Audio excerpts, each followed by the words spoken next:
इस वीडियो में हम बात करेंगे transport of gases, transport of oxygen, oxygen dissociation curve, Bohr effect, Haldane effect and transport of carbon dioxide. ये सारे के सारे टॉपिक अच्छे से एक्सप्लेन होंगे जो एनसीईआरटी का हमारा दिया हुआ है ना, ऑक्सीजन डिसोसिएशन कर्व। ये एनसीईआरटी में सही से एक्सप्लेन नहीं है, लेकिन मैंने इसे अच्छे से एक्सप्लेन करके बताया। सो अब नोट्स पे सीधा पहुंचते हैं और नोट्स देखते हैं अपने। ट्रांसपोर्ट ऑफ गैसेस, हमारा जो ब्लड है वो ऑक्सीजन और कार्बन डाइऑक्साइड को ट्रांसपोर्ट करता है। तो सबसे पहले हम ट्रांसपोर्ट ऑफ ऑक्सीजन पढ़ते हैं। Blood carries oxygen from the lungs, blood carry oxygen from the lungs to the heart. पहले कहाँ ले जाएगा? लंग्स से हार्ट में ले जाएगा। And from heart to various parts, पहले कहाँ गया? पहले लंग से हार्ट ले गया और फिर हार्ट से वॉरियस पार्ट्स तक ले गया हमारा ब्लड ऑक्सीजन को। About 97% of oxygen 97% of oxygen is transported by RBC in the form of oxy haemoglobin and 3% is carried in the dissolve form in the plasma. मतलब 97% कौन ले जाएगा? हमारा आरबीसी ले जाएगा, रेड ब्लड सेल, और 3% हमारा प्लाज्मा ले जाएगा डिजॉल्व फॉर्म में। अब आरबीसी में लेके जा रहा है तो हीमोग्लोबिन की बात करते हैं। जो हीमोग्लोबिन है उसके पास दो पोर्शंस होते हैं, एक प्रोटीन पोर्शन, दूसरा पिगमेंट पोर्शन। जो प्रोटीन पोर्शन है वो एक प्रोटीन ग्लोबिन को कैरी करता है, और जो पिगमेंट पोर्शन है वो एक पिगमेंट पोर्शन हीम को कैरी करता है। ये जो हीम है हमारा, haem portion contain 4 atom of iron. Haem portion चार एटम आयरन के कंटेन करता है, और चारों के चारों एटम आयरन के चारों एटम कैपेबल होते हैं एक एक ऑक्सीजन मॉलिक्यूल को कैरी करने के। समझ आया? तो 4 mole of oxygen bind 1 molecule of haemoglobin. कैसे? इसका जो हीम पोर्शन है वो आयरन को कंटेन करता है, चार आयरन एटम को कंटेन करता है, और चारों आयरन एटम कैपेबल होते हैं ऑक्सीजन को कैरी करने के लिए। तो 4 molecules of O2 bind 1 molecule of haemoglobin. O2 binds with the Fe2 positive part of hemoglobin in a reversible manner to form oxyhemoglobin. Under the high partial pressure, O2 bind with hemoglobin in the pulmonary blood capillary. O2 कहाँ पर आके bind करता है hemoglobin के साथ? Blood pulmonary capillaries के अंदर। Under the high partial pressure, when the oxygenated blood reach the different tissues, जब oxygenated blood हमारे different tissues तक पहुंचेगा तो partial pressure of O2 decline, तो हमारा partial pressure जो है वो डिक्लाइन हो जाएगा।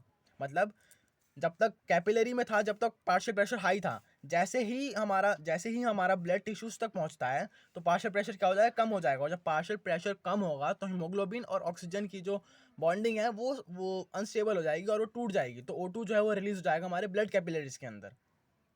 सॉरी, मतलब वो जो बॉन्डिंग वीक हो जाती है तो हमारा O2 जो है वो ब्लड कैपिलरीज से रिलीज हो जाता है, टिश्यूज तक पहुंच जाता है। फिर एक नॉर्मल पर्सन जो है has about 15 gram of haemoglobin इन पर 100 ml ऑफ ब्लड। एक नॉर्मल इंसान के अंदर हर 100 ml ब्लड में 15 ग्राम हमारा हीमोग्लोबिन होता है, और 1 ग्राम हीमोग्लोबिन बाइंड कर सकता है 1.34 ml ऑफ O2। कितना? 1 ग्राम। 15 ग्राम, 100 ml ब्लड में 15 ग्राम हीमोग्लोबिन, और 1 ग्राम हीमोग्लोबिन कितना कैरी कर सकता है? 1.3 ml of O2। 1000 on average 100 ml of blood कितना कैरी कर सकता है हमारा ऑक्सीजन? तो एक एवरेज निकाला जाए तो 20 ml, वैसे एग्जैक्ट निकाला जाए तो 19.4 ml ऑफ O2 को कैरी कर सकता है हमारा एक normal 100 ml of blood during exercise. Sorry, एक मिनट, ये रह गया। 100 ml of blood transported 5 ml of O2 to the tissues in a normal condition. समझ आया क्या हुआ? मतलब कि इससे पहले वाले पॉइंट में क्या था कि 1 ग्राम हीमोग्लोबिन बाइंड करता है 1.3 ml ऑफ O2 के साथ, लेकिन 100 ml ऑफ ब्लड कितना लेके जा सकता है? 20 ml O2 को लेके जा सकता है। और 100, ये तो मतलब कैपिलरीज के अंदर हो रहा है जो भी हो रहा है, ये वाली कंडीशन कैपिलरीज में हो रही है, लेकिन जब बात टिश्यूज तक आएगी तो 100 ml ब्लड कितना ले जाएगा? 5 ml ऑफ O2 ही ले जाएगा सिर्फ नॉर्मल कंडीशन में। और जब एक्सरसाइज कर रहे होंगे द मसल सेल्स, जब एक्सरसाइज हो रही होती है, कोई स्ट्रेनियस कंडीशन हो, तो muscle cells consume more oxygen, तो हमारे जो मसल सेल्स हैं उनको और भी ज़्यादा ऑक्सीजन चाहिए होता है। तो partial pressure of O2 in the tissues falls. Partial pressure fall होगा तभी तो हमारा ब्रेकडाउन होगा हीमोग्लोबिन और ऑक्सीजन का। As a result of which the blood at the tissues level has only 4.4 ml of O2 per 100 ml of blood. समझ लेना। मतलब अगर एक नॉर्मल कंडीशन लिख लो और एक एक्सरसाइज कंडीशन लिख लो। एक्सरसाइज कंडीशन टिश्यूज की, नॉर्मल में 100 ml ब्लड कितना ले जाएगा? 100 ml ब्लड लेके जाएगा 5 ml ऑफ O2, और एक्सरसाइज के टाइम पे वही 100 ml ब्लड 4.4 ml ले जाएगा O2 को। सो अब आता है हमारा oxygen haemoglobin dissociation curve. The amount of oxygen, ये टॉपिक मतलब एनसीईआरटी में इतना अच्छा एक्सप्लेन नहीं है तो मैं यहाँ समझा रहा हूँ पूरा proper. The amount of oxygen that can bind with haemoglobin is determined by oxygen tension. जो अमाउंट ऑफ ऑक्सीजन हमारी हीमोग्लोबिन के साथ बाइंड करता है उसको हम डिटरमाइन करते हैं ऑक्सीजन टेंशन के साथ, और उस अमाउंट ऑफ ऑक्सीजन का जो हीमोग्लोबिन के साथ बाइंड किया है उसको एक्सप्रेस करते हैं हम पार्शियल प्रेशर ऑफ ऑक्सीजन। ये क्वेश्चन पूछा गया है या पूछा गया शायद, मैंने कहीं क्वेश्चन देखा था किसी बुक में। Same as the percentage of haemoglobin that is bound with O2, percentage of haemoglobin मतलब पहले ऑक्सीजन बाइंड हो हीमोग्लोबिन के साथ तो वो हमने एक्सप्रेस किया पार्शियल प्रेशर ऑफ ऑक्सीजन से, और जो परसेंटेज ऑफ हीमोग्लोबिन जो बाउंड हो रहा है ऑक्सीजन के साथ उसे हम एक्सप्रेस करेंगे परसेंटेज सैचुरेशन ऑफ हीमोग्लोबिन। सो ये जो रिलेशन है ना हमारा, अब जो हमारा ये पार्शियल प्रेशर ऑफ ऑक्सीजन है और जो हमारा परसेंटेज सैचुरेशन ऑफ हीमोग्लोबिन है, इसके बीच के एक रिलेशन को कहते हैं हम oxygen haemoglobin dissociation curve. The relationship between the partial pressure of oxygen and percentage saturation of haemoglobin with oxygen is generally illustrated bye a curve called oxygen haemoglobin dissociation curve. Normal oxygen dissociation curve मतलब ये दूसरा नाम भी ऐसे भी बोल सकते हैं हम, ये ऐसा दिखता है। अब इसके बारे में थोड़ा समझते हैं, इसका शेप कैसा होता है। नॉर्मल, जब ये नॉर्मल कंडीशन में होता है तो उसका शेप कैसा होता है, सिग्मोइड और एस के जैसा। लोअर पार्ट जो है सिग्मोइड का क्या दिखाता है, dissociation of oxygen from haemoglobin, और अपर पार्ट क्या दिखा रहा है सिग्मोइड का, acceptance of oxygen by haemoglobin. When the partial pressure of oxygen is 25 mmHg, the hemoglobin gets saturated at the about 50%. Just a minute. When the partial pressure of oxygen is 25 mmHg, the hemoglobin gets saturated at the 50%.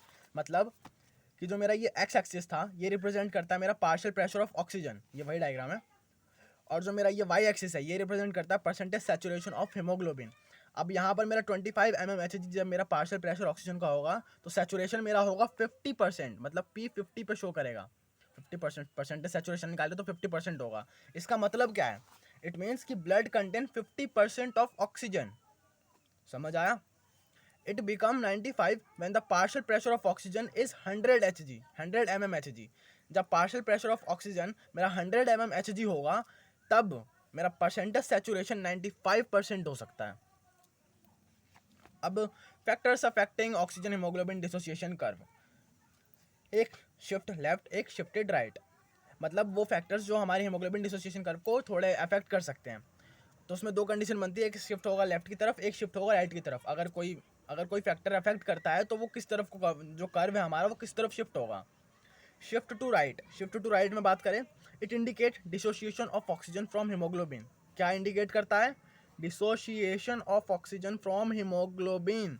Shift to right, अगर right की तरफ shift होगा मतलब कि अगर ये curve ऐसे shift होता है, ऐसे कि अगर ये कर्व ऐसे शिफ्ट हो रहा है इस तरफ तो ये मेरा शो करेगा dissociation of oxygen from haemoglobin. Condition क्या होनी चाहिए इसके लिए, शिफ्ट टू राइट के लिए, increase in partial pressure of CO2। Increase in partial pressure of CO2 मतलब Bohr effect, increase in hydrogen ion concentration and decrease in pH, increase body temperature. ये conditions है जिनकी वजह से मेरा जो कर्व है वो राइट की तरफ शिफ्ट होगा, और अगर राइट की तरफ शिफ्ट हो रहा है तो वो इंडिकेट कर रहा है कि मेरा ऑक्सीजन जो है हीमोग्लोबिन से डिसोशिएट हो रहा है। देन आता है मेरा shift to left, it indicate acceptance of oxygen by haemoglobin. अगर लेफ्ट की तरफ शिफ्ट होगा मतलब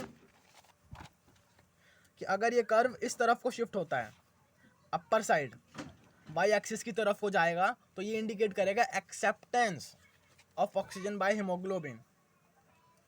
कंडीशन क्या होनी चाहिए, decrease in partial pressure of CO2 in the low temperature और हाई pH होना चाहिए। सो अब बात करते हैं बॉहर इफेक्ट की। बॉहर इफेक्ट क्या है, increase in partial pressure of CO2। ये जो पार्शियल प्रेशर ऑफ CO2 बढ़ा हमारा, ये कैसे बढ़ा, जब हमारा कार्बन डाइऑक्साइड रिलीज होता है ब्लड में तो ये रिएक्ट करता है वाटर के साथ और फॉर्म कर लेता है कार्बोनिक एसिड। ऐसा होता है कि जो हमारा कार्बन डाइऑक्साइड है टिश्यू से निकलकर हमारे ब्लड कैपिलरीज में आता है, तो जब ब्लड में आता है तो ये वाटर के साथ रिएक्ट कर लेता है और फॉर्म कर लेता है कार्बोनिक एसिड। और ये कार्बोनिक एसिड जब ब्रेक डाउन होता है तो H+ और HCO3- आयन्स को फॉर्म कर लेता है। ये जो मेरा H+ आयन है, ये H+ आयन मेरे ब्लड के pH को लो कर देता है, मतलब और एसिडिक बना देता है। यही फैक्टर था ना हमारा वो कर्व को राइट साइड की तरफ शिफ्ट होने में। H+ आयन जो हमारा pH सब एसिडिक हो जाता है, तो ये pH को एसिडिक करने लगता है। एंड यही हमारा H+ आयन pH को, ब्लड के pH को कम कर देगा और इंड्यूस करता है dissociation of oxyhaemoglobin to give up more O2। ये जो हमारा हीमोग्लोबिन और ऑक्सीजन की जो बॉन्डिंग थी, इसको ब्रेक कर देता है ताकि और हमें ऑक्सीजन जो है और ज़्यादा मिलने लगे। This phenomena of increase in CO2 in concentration resulting in increase dissociation of oxyhaemoglobin is known as Bohr effect. एक सिंपल वे में बताऊं तो मतलब ये मेरा टिश्यू है, टिश्यू के पास CO2 जो है कंसनट्रेशन वो ज़्यादा है, और ये मान के चलो कि ये मेरी ब्लड कैपिलरी है। यहाँ तक मेरे पास HbO2 था। अब जब ये इसके अंदर जाएगा मेरा CO2, तो CO2 जब इसके अंदर गया तो क्या हुआ कि मेरा Hb और जो मेरा ऑक्सीजन बॉन्डिंग था ये ब्रेक हो गया, ये ब्रेक कर गया। इसी चीज़ को कि अगर जब मेरा CO2 का कंसनट्रेशन बढ़ेगा और मेरा O2 का कंसनट्रेशन, इसी चीज़ को हम बोहर इफेक्ट कहते हैं। मतलब कि CO2 का कंसनट्रेशन बढ़ा, जब CO2 का कंसनट्रेशन बढ़ा तो हमारा हीमोग्लोबिन और ऑक्सीजन की जो बॉन्डिंग है उसकी डिसोसिएशन भी बढ़ गई। तो मतलब CO2 का जो कंसनट्रेशन है वो डायरेक्टली प्रोपोर्शनल किसके हो गया, कंसनट्रेशन वो डायरेक्टली प्रोपोर्शनल हो गया मेरा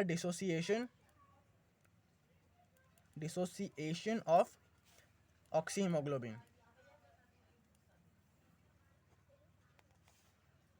According to Bohr effect, the overall result of Bohr effect is to allow greater O2 transport from lung to tissue. The main motive क्या Bohr effect का कि allow करेगा greater oxygen transport करे lungs से tissue तक। अब बात करते हैं अपने ट्रांसपोर्ट ऑफ कार्बन डाइऑक्साइड की। जो हमारा 100 ml डीऑक्सीजनेटेड ब्लड होता है वो डिलीवर करता है approx 4 ml of carbon dioxide alveoli तक। कार्बन डाइऑक्साइड कहाँ से कहाँ तक जा रहा है, कार्बन डाइऑक्साइड टिश्यू से नीचे लेवल के टिश्यू से जाएगा ऊपर, जैसा साइड डायग्राम में देखो, नीचे से जा रहा है, टिश्यू से निकल रहा है और जा रहा है एल्वियोली तक। तो 100 ml ऑफ डीऑक्सीजनेटेड ब्लड मेरा 4 ml ऑफ कार्बन डाइऑक्साइड को ट्रांसपोर्ट करके ले जाएगा एल्वियोली तक। CO2 is transported in 3 forms in the blood. पहला डिजॉल्व फॉर्म में जाएगा प्लाज्मा के साथ 5 से 7%, ये जो 5 से 7% जा रहा है। As bicarbonate in the plasma and in erythrocytes 70% जाएगा। As carbamino haemoglobin in the erythrocyte 23% जाएगा। In the dissolve form in plasma because of its high solubility, starting ये मैंने बात अपनी उस वीडियो में बताई, sorry, because of its high solubility about 7% of carbon dioxide get dissolved in the blood plasma and is carried in the solution to lungs। High solubility होने के कारण जो हमारा कार्बन डाइऑक्साइड की हाई सॉल्युबिलिटी होने के कारण 7% कार्बन डाइऑक्साइड जो है हमारे ब्लड के प्लाज्मा में डिसॉल्व हो जाता है और उस सॉल्यूशन के साथ वो भी चला जाता है, उस सॉल्यूशन के साथ लंग्स तक वो भी चला जाता है। और अगर इसको कंपेयर करें हम कार्बन डाइऑक्साइड के ऑक्सीजन के साथ, तो ये 7% ज़्यादा होता है। हमारा जो ऑक्सीजन है वो 3% ही होता है, 3% ही होता है डिजॉल्व फॉर्म में। Transport of CO2 as bicarbonate, the largest fraction of CO2 is converted to bicarbonate ion HCO3- and transported in plasma. When CO2 diffuse into RBCs, it's combined with water forming carbonic acid H2CO3 negative, is unstable and quickly dissociate into bicarbonate ion and hydrogen ion। जब bicarbonate की बात हो तो पहली वाली बातें वही जो अभी हमने ऊपर पढ़ी थी कि क्या हुआ कि जो मेरा CO2 जब डिफ्यूज़ होता है RBC के साथ तो क्या कर लेता है, वो अपना कार्बोनिक एसिड फॉर्म कर लेता है। ये कार्बोनिक एसिड अनस्टेबल है, तो ये कार्बोनिक एसिड जो है अनस्टेबल होता है तो डिसोशिएट हो जाता है बाइकार्बोनेट और हाइड्रोजन आयन में। ये है हमारा carbonic ion, sorry carbonic acid, ये है हमारा कार्बोनिक आयन और ये हाइड्रोजन आयन।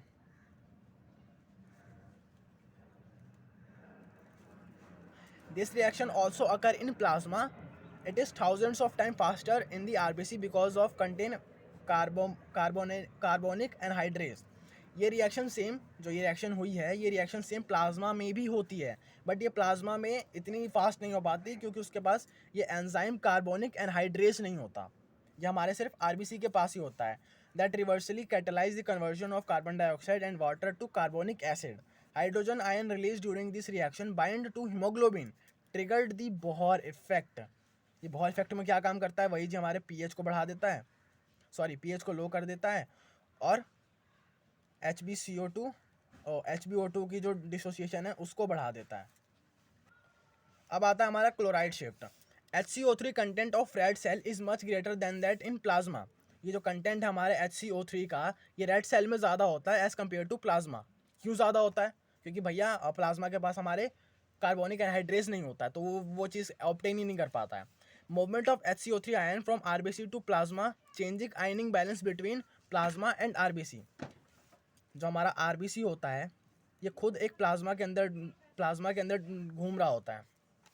तो होता क्या है कि जब आरबीसी से जब ये HCO3 का जो आयन है वो जब प्लाज्मा के अंदर आ रहा होता है तो आयनिक बैलेंस बिगड़ जाता है। उस आयनिक बैलेंस को मेंटेन करने के लिए प्लाज्मा से क्लोरीन चला जाता है आरबीसी के अंदर।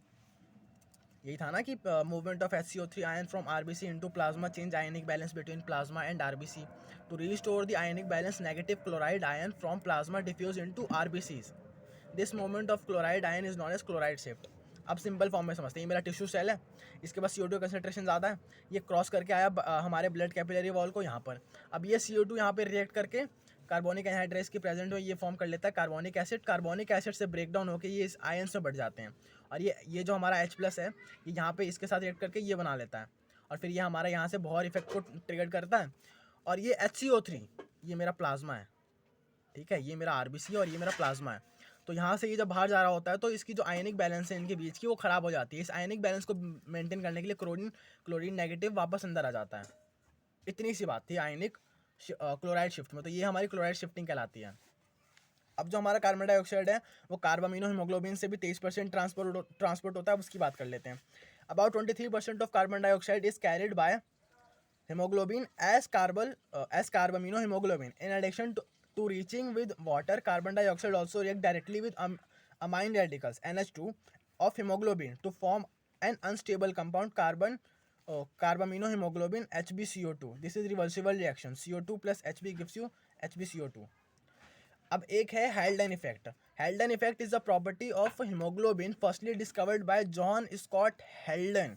ऑक्सीजनेशन ऑफ ब्लड, यहाँ ऑक्सीजनेशन का मतलब है कि ऑक्सीजन और Hb की जो फॉर्मेशन होगी, इसकी बॉन्डिंग की फॉर्मेशन की बात हो रही है।